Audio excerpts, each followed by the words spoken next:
Every morning when you wake up, life gives you two choices: to live like a victim or to live like a winner. And the difference is not in luck, not in talent, but in the rules you choose to follow.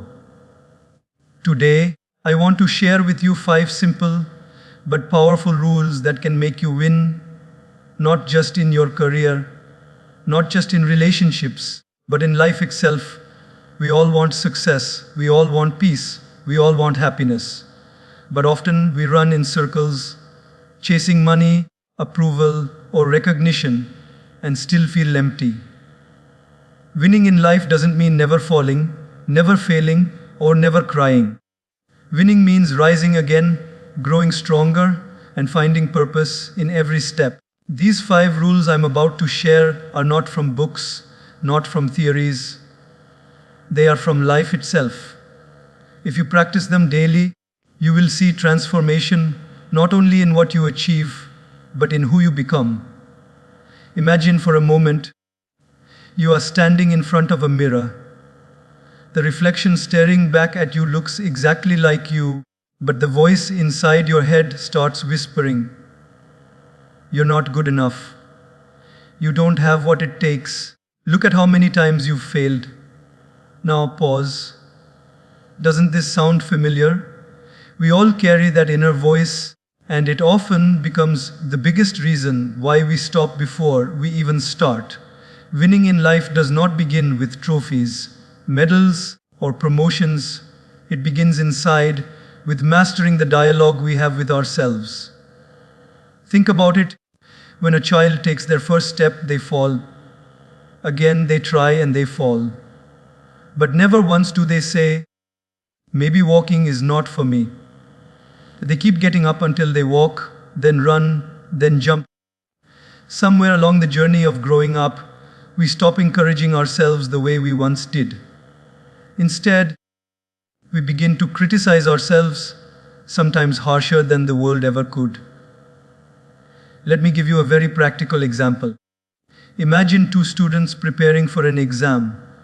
Both study the same number of hours, both have the same teacher, both even score similarly in practice tests.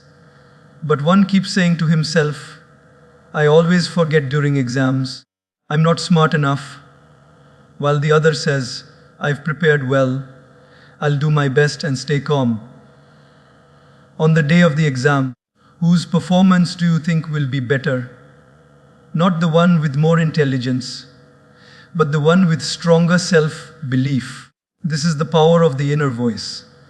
Now, let's take it beyond studies. Imagine an athlete. Hours of practice, sweat, and pain. The body is ready, the skill is sharp, but in the last few moments before the race, if the mind says, "What if I lose? What if I'm not fast enough?" The body follows that fear. On the other hand, if the mind says, "I've trained for this, I'm ready. Let's go," the body charges with confidence. This shows us a universal truth: your mind can be your best coach or your worst enemy. The problem is, most of us never pay attention to the conversations happening inside our head. We think thoughts just come and go, but every thought is like a seed. Plant fear, and you harvest doubt; plant courage, and you harvest success. Here's something powerful to remember. Your inner voice is trained, not born. Which means if your inner voice is negative, it can be retrained. Just as we train the body at the gym, we can train the mind with practice. For example, whenever you hear the thought, "I can't do this," replace it with, "I can at least try." That small shift changes your energy. Let me share another daily life story. There was once a man who wanted to start a business. Every time he got an idea, his inner voice told him, "What if it fails? What will people say? You don't have enough experience." For years he delayed. Then one day, he decided to challenge that voice. Instead of asking, "What if I fail?" he asked, "What if I succeed?" That one thought gave him the courage to start. Today, his business may not be the biggest, but he is happier than ever because he finally stopped letting the inner critic control his life. Think about your own life. How many opportunities have you missed not because someone stopped you, but because you stopped yourself? How many times have you been ready, but your inner voice whispered, "Not now, maybe later"? Winners are not those who never hear negative thoughts. Winners are those who answer back with stronger, positive ones. The truth is, life will always test us. There will always be challenges, uncertainties, and moments of doubt. But if you can master your inner voice, you can master the outcome. When the mind says, "It's too hard," answer back, "Every challenge is a chance to grow." When the mind says, "You're not enough," reply, "I'm learning, I'm improving, and I'm becoming." This is not about fake positivity. It's about creating a balance. Just like fire can cook your food or burn your house, your inner voice can either fuel you or destroy you. The choice is always in your hands. Now let's make it even more practical. Next time you face a challenge, try this simple exercise. Close your eyes, take a deep breath, and imagine your best friend standing before you. If they were about to give up, what would you say to them? Most of us would say, "Don't worry, you've got this, just keep going." Now, why don't we talk to ourselves that way? The truth is, we need to become our own best friend. So, remember this: winning in life starts the moment you win inside your mind. Success, peace, and happiness follow those who master their inner voice. When you control your thoughts, you control your destiny. Every single day, life gives us two lenses to see the world. One is the lens of complaint, and the other is the lens of gratitude. The first one makes everything look heavy, unfair, and incomplete. The second one turns even the smallest blessing into a source of joy and strength. The choice of lens determines the quality of our life. Gratitude is not about ignoring problems. It is about learning to see what is still good, what is still working, what is still beautiful, even in the middle of difficulties. Let's take a simple daily example. Imagine two people stuck in traffic on a hot afternoon. One says, "Why does this always happen to me? My day is ruined. This city is terrible."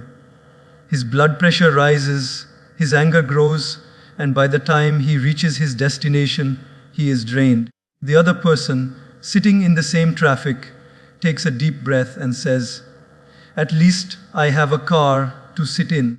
At least the AC is working. At least I have music to listen to while I wait." Same situation, two completely different experiences. Gratitude does not remove the traffic, but it removes the suffering inside. It is easy to complain because the mind is naturally attracted to what is missing. You may have 99 blessings in life, but the mind will keep shouting about the one thing you don't have. That's why gratitude is not automatic, it is a practice. Just like a muscle in the body, it becomes stronger the more we use it. Think about it when you wake up in the morning. What is the first thought that comes to your mind? For many people, it is something like, "I'm so tired, I don't want to go to work. Life is so stressful." Imagine starting the day with that energy, it drags you down. Now, try a small shift. Thank you that I have another day to live. Thank you for the roof over my head, for the food on the table, for the people in my life. That simple gratitude in the morning is like fuel that powers you with calmness and strength throughout the day. Let me share a story. There was once a man who lost his job. Naturally, he was worried, frustrated, and tempted to complain about how unfair life was. But instead of drowning in negativity, he decided to write down 3 things every day that he was grateful for. Some days it was as simple as, I am grateful for my health. I am grateful for the smile of my child. I am grateful for the meal I had today. Over time, this habit didn't magically bring him a new job immediately, but it gave him the strength and positivity to keep searching. And eventually, he found a better opportunity than the one he had lost. Gratitude did not change the outer situation instantly, but it changed his inner world, and that inner strength created a new outer reality. Complaints, on the other hand, weaken us. Imagine carrying a heavy bag on your shoulders. Every complaint you add makes the bag heavier. Soon you are tired, frustrated, and unable to move forward. Gratitude, however, lightens the load. It doesn't mean ignoring problems, but it means not letting them consume you. Gratitude is like saying, yes, this bag is heavy, but I'm grateful I have the strength to carry it. I'm grateful for the lessons it is teaching me. That mindset transforms struggle into growth. Look at children. They are the best teachers of gratitude. Give a child a small toy and watch the joy in their eyes. They don't compare it with the toys they don't have. They celebrate what is in their hands. Somewhere as adults, we forget this art. We compare, complain, and compete so much that we lose the ability to enjoy what we already have. Gratitude is about returning to that innocence, that simplicity of joy. Let's bring this into relationships. Often, we complain about what people are not giving us. He doesn't appreciate me. She doesn't understand me. They don't care about me. But what if, instead, we began to notice the little things people do for us? Maybe a friend called just to check in. Maybe a colleague helped without asking. Maybe a family member cooked a meal with love. When we acknowledge and appreciate these moments, relationships grow stronger. Gratitude is the glue that holds human connections together. Complaints break them apart. One more powerful truth. Gratitude attracts more reasons to be grateful. It is like a magnet. When you focus on what is good, you start to notice more goodness around you. Life may not give you everything you want, but it gives you enough to move forward. Complaints, on the other hand, blind you to opportunities. If you always say, I never get a chance, even when a chance comes, you won't see it because your eyes are covered with negativity. So, let's remind ourselves, gratitude is not something we practice only when life is perfect. Gratitude is especially powerful when life is imperfect. Anyone can be grateful on a sunny day, but the real winners are those who find gratitude even in the storm, who say, the storm is strong, but I am grateful that I can still stand. At the end of the day, remember this: life will never be free of problems, but it will always be full of blessings. Complaints make you blind to blessings. Gratitude makes you see them clearly. When you choose gratitude over complaint, you unlock peace, strength, and happiness that no problem can steal from you. In today's world, we are more connected than ever before. A single click can send a message across the globe. A single post can reach thousands of people. Yet, strangely, many people feel lonelier than ever. Why? Because connections are not the same as relationships. Connections are numbers, relationships are bonds. Connections live in your phone, relationships live in your heart. And if you want to truly win in life, you must learn to invest in relationships, not just collect connections. Think about it. On social media, a person may have 10,000 followers. But when they are in pain, who really shows up? Who actually cares? It's not the 10,000, it may be just 2 or 3 people. That's the difference between connections and relationships. Connections know your profile, but relationships know your soul. Let's take a simple daily example. Imagine a workplace. One colleague greets you every day with a polite hello, but never goes beyond that. Another colleague not only greets you but asks, "How are you really doing today?"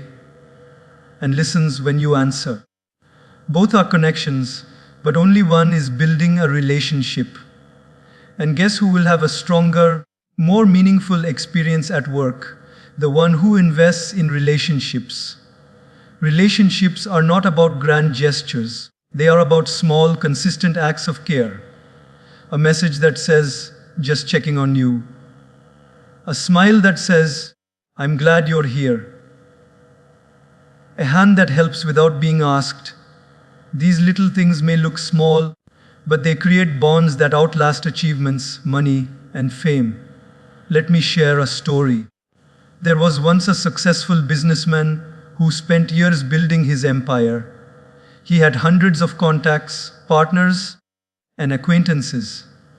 But when he fell sick and was admitted to the hospital, only his family and two close friends came every day. In that moment, he realized that life is not measured by the number of people you know, but by the depth of the relationships you build. He said later, "I spent half my life collecting contacts and the other half learning the value of relationships." The truth is, relationships require effort. Just like a plant needs water and sunlight to grow, relationships need time, attention, and sincerity. You cannot expect a relationship to grow if you only show up when you need something. That's a connection, not a relationship. A relationship is when you show up even when you don't need anything, simply because you care. Think about your own life. Who are the people who always answer your call, even at midnight? Who are the people you can laugh with, cry with, and be yourself with? These are your treasures. And just like treasures, they must be protected, valued, and nurtured. Here's another perspective. Relationships are not just about receiving, they are about giving. If you want love, give love. If you want trust, give trust. If you want respect, give respect. Too often, people say, "No one supports me, no one understands me." But the real question is, have you supported and understood others? Life always reflects what you give. A beautiful example can be seen in sports teams. The most successful teams are not those with only the most talented players, but those with the strongest relationships. When teammates trust each other, when they have each other's backs, when they celebrate together and suffer together, they create magic on the field. Talent may win a game, but relationships win championships. In families too, the difference between a house and a home is relationships. A house is just walls and a roof. A home is laughter, support, and love.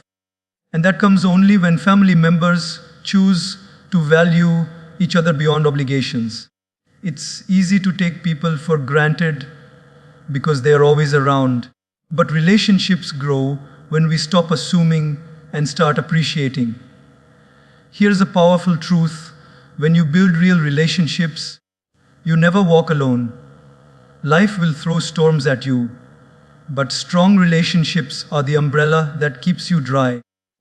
Life will bring mountains, but with strong relationships, you'll always have someone to climb with.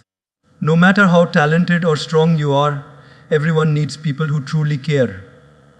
At the end of life, no one says, "I wish I had more followers, more likes, more contacts." What people say is, "I wish I had spent more time with my loved ones. I wish I had expressed my gratitude. I wish I had nurtured my relationships." That is the real measure of a winning life. So, the question we must ask ourselves is this: are we just collecting contacts? Or are we building relationships? Are we just knowing people by name, or are we truly knowing them by heart? Remember, connections may help you climb the ladder of success, but relationships will hold you when you fall. Connections may fill your contact list, but relationships will fill your life with meaning. The choice is always in your hands. Every day, you can choose to scroll endlessly through connections or pause to strengthen a relationship. Every day, you can choose to take people for granted or to let them know they matter. Every day, you can choose to build bridges or walls. And when you choose relationships over mere connections, you discover that the true richness of life is not in what you achieve, but in who you share it with. Because at the end, life is not about numbers. It's about moments, memories, and bonds that last forever. Motivation is like a spark. It burns brightly for a moment, but if you don't add fuel, it fades away. Discipline, on the other hand, is like the steady flame of a lamp. It may not always be exciting, but it burns consistently, guiding you day after day. And this is why discipline always beats motivation. Motivation can get you started, but only discipline can keep you going when the excitement is gone. Think about how many times people say, "I'll start tomorrow." They watch a motivational video, they feel inspired, and for a few days they wake up early, exercise, or study hard. But soon the motivation disappears, and so does their effort. Why? Because they relied only on emotion, not on discipline. Emotion rises and falls, but discipline builds habits. Habits then carry you even when your emotions don't cooperate. Take the example of exercise. Almost everyone feels motivated after watching a fitness transformation video. They buy new gym clothes, join a gym, maybe even go for a few days. But when the weather is cold or when work feels stressful, motivation says, "Skip today, it's okay." Discipline, however, says, "I made a commitment. I will show up no matter what." And the truth is, it's the disciplined person, not the motivated one, who actually transforms their body and health. Let's look at students. A student might feel motivated the night before exams, saying, "This time I will study hard and get good grades." But discipline is what makes another student sit every day for 2 hours, even when there's no exam tomorrow, even when friends are playing outside. The difference shows up in results. One burns brightly for a moment, the other builds steadily over time. Here's a story of a young writer. She wanted to write a book. Motivation gave her bursts of creativity, and she wrote a few pages passionately. But then weeks passed without writing because she waited to feel inspired. Another writer, however, decided to write just one page every day, no matter what. Some days the page was ordinary, some days it was brilliant. But by the end of the year, she had a full book in her hands. The first writer had ideas, the second had a finished product. That's the difference discipline makes. Discipline is not about being harsh with yourself. It is about keeping promises you make to yourself. When you say, "I will wake up at 6, and you do it, you are telling yourself that your word matters. Every time you follow through, you build self-respect. And when you respect yourself, you naturally grow stronger in every area of life. Let's also talk about careers. Many people dream of success. They get motivated when they see someone else's achievements. But they forget that behind every success story is daily discipline. The athlete who wins the medal practiced thousands of hours. The musician who fills stadiums practiced scales for years when no one was watching. The entrepreneur who built an empire worked late nights, made sacrifices, and stayed consistent long before profits appeared. Motivation may have started their journey, but discipline carried them through. One powerful way to understand this is to imagine brushing your teeth. You don't brush your teeth only when you feel motivated. You do it daily because it is discipline, not excitement, that keeps your health intact. Imagine if someone said, I'll only brush my teeth on days I feel inspired. Their health would collapse. The same applies to every area of life: study, work, fitness, relationships, and growth. Discipline is the hygiene of success. Another perspective: motivation is like a visitor, discipline is like a family member. Visitors come and go, but family stays. If you build your life only around motivation, you are depending on a visitor. But if you build around discipline, you have a companion for life. Now, some people say, but discipline feels boring, motivation feels exciting. That is true in the short term. But over time, discipline becomes freedom. When you discipline your finances, you gain freedom from debt. When you discipline your health, you gain freedom from disease. When you discipline your time, you gain freedom to enjoy life fully. What feels like effort in the moment becomes empowerment in the future. Let's think about relationships. Even love needs discipline. Motivation makes you fall in love. It's the excitement, the butterflies, the emotions. But what keeps a relationship strong over years? Discipline. The discipline to listen even when you are tired. The discipline to care even when it's inconvenient. The discipline to choose commitment over distraction. Relationships don't survive on motivation alone, they survive on discipline. So, how do we build discipline? The secret is small steps. Don't wait for massive motivation to arrive. Start small, but be consistent. 5 minutes of reading daily is better than reading for 3 hours once and then quitting. 10 push-ups every morning are better than going to the gym intensely for a week and then stopping. Discipline is built in the ordinary moments, not in the extraordinary ones. At the end of the day, life does not reward those who start with fire but burn out quickly. Life rewards those who show up day after day, even when no one is watching, even when the applause is silent. Because true winners are not those who are motivated once, but those who are disciplined always. So remember, motivation can inspire you for a moment, but discipline shapes you for a lifetime. If you want real change, don't just chase motivation. Build discipline. And when you do, there is nothing in this world that can stop you.